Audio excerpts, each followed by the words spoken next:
On January 9th, a group of snowmobilers were riding in the upper portion of the Leidy Lake drainage southwest of Fatality Pass when a 29-year-old male was caught and buried in an avalanche. Two riders were on the east side of a ridge on the south side of Mount Leidy at 3 p.m. when the slope failed.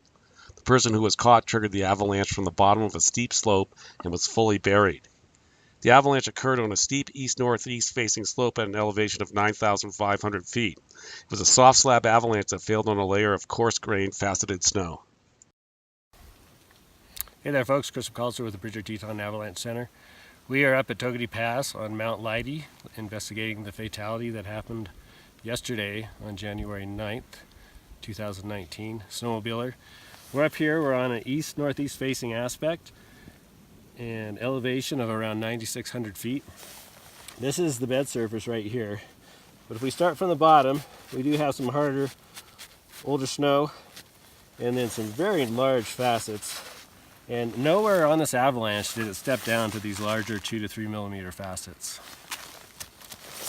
The bed surface, we go from fist down here to forefinger, and then we have a real thin layer of buried near surface facets that is fist hardness. And then just a little bit harder here, getting into fist plus.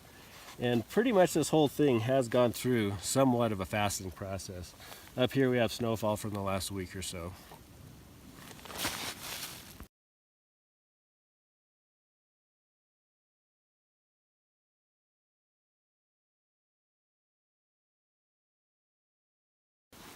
This is where the victim was buried. And we didn't see any evidence of tracks above this lower group of trees. So we think he was probably pretty low on the slope. Maybe triggered it somewhere around in there.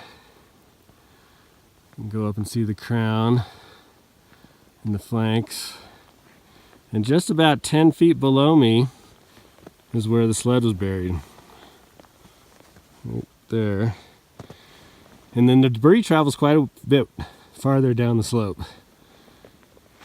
What's interesting, besides just this pocket pulling out,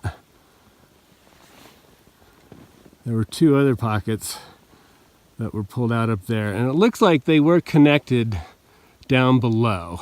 Up high, they weren't totally connected though.